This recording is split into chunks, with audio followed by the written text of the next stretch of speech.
care am ajuns atunci. Și pot să vă mărturisesc acum, cu 2 zile înainte de predică o țineam în fiecare miercuri din săptămână. Și ne-am întors încet. A fost foarte dureroasă întoarcerea noastră, n-a fost Between my first period of imprisonment and the second period, there was no difference. The torture, the brutality was the same. For instance, in 1980, I was very sick in the hospital prison Gilava. I read something on the internet that he had written, one of his homilies, when I was in college. I thought at that time that he was that he had died in prison, because I had read something about him being in the prison preaching these homilies and so on. I found one time on the internet again that he was actually a priest in Virginia. I was living in Texas, is where I grew up. And so I thought maybe sometime I would meet him. When I was in college, the only job offer that I got from my schooling, so on, was to be in Washington, D.C. So I thought it would be a nice opportunity to go to see him, to talk with him, and so on. And so when I moved there to Washington, or from Texas, I went to his church.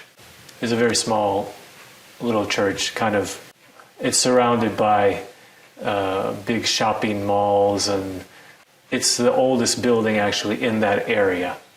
So I went over there. I was baptized a year before that. So I just thought to go to meet him and see if he could help me. And when I went, I remember I didn't know what he looked like or anything beforehand. And he came in there's a little side door that he would come in there. And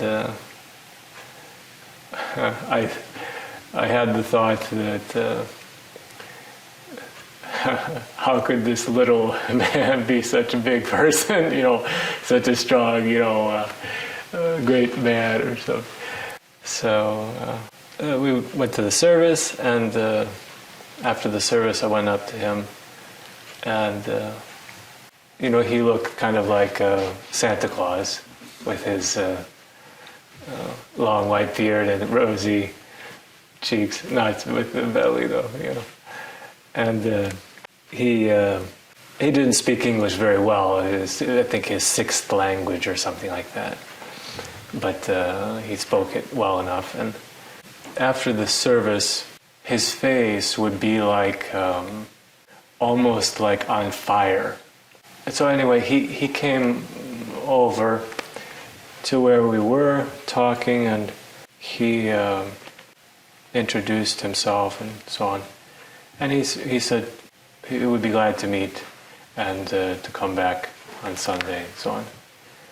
And he gave me his email address, and he said, I am high tech. So I went back on the Sunday. I went to the service, and after the service I went up to see him at the side altar. It's a very small church. He had me wait for a short time, and then he said for me to go downstairs with him. It was the church upstairs, the sanctuary and so on, and then downstairs was the parish hall where they did their meals and so on. So we went downstairs, and he took me aside so that we could talk, and I told him my whole life then. Took a long time, and he had the habit, especially when they would confess or something, and something was very troubling.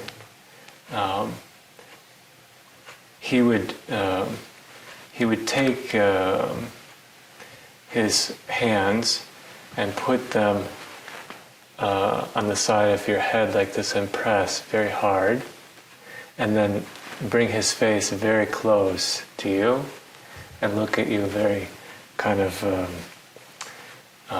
meekly until you kind of calm down, and then he would say for you to continue. Once I finished, he told me for me to go upstairs. I didn't really know what was going on because he said all the prayers in Romanian and I didn't know it in Romanian. And so he said for me to kneel down. He got his apatrahil and put it over me. And then he read some prayers. I didn't know what the prayers were at that time. Probably it was the prayers for after confession, but I don't know for sure because I don't know what he said. Then he took me by the hand and he lifted me up and he looked at me and he said, "Now you are my son." If a son resembles a father, then I'm not. Prodigal son. Before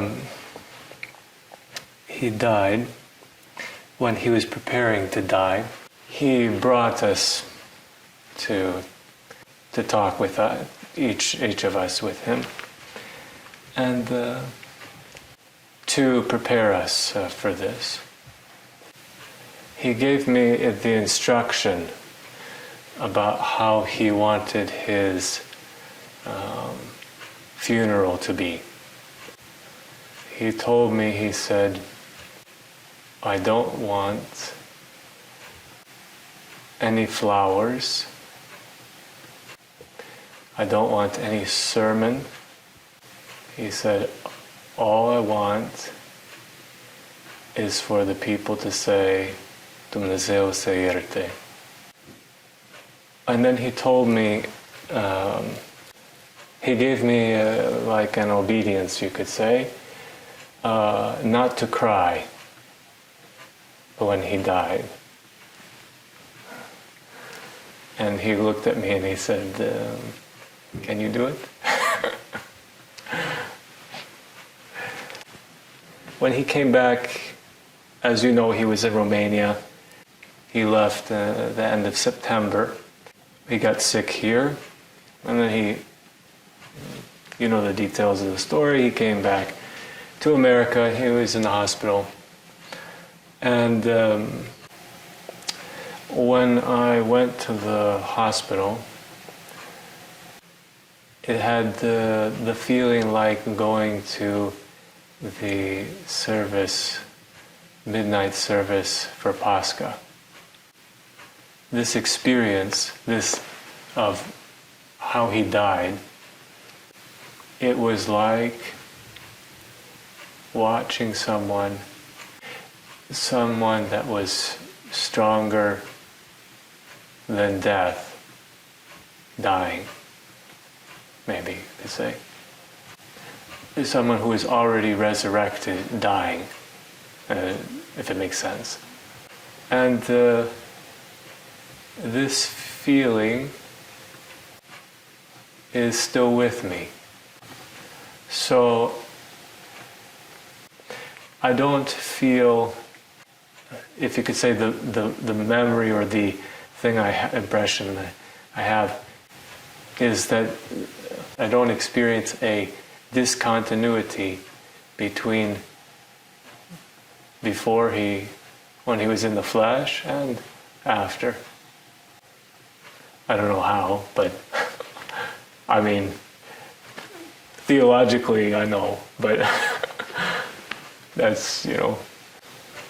Which was the teaching that Father Gheorghe gave you, which remained as most powerful? That's an easy question. Much easier than the other ones, but very difficult to implement.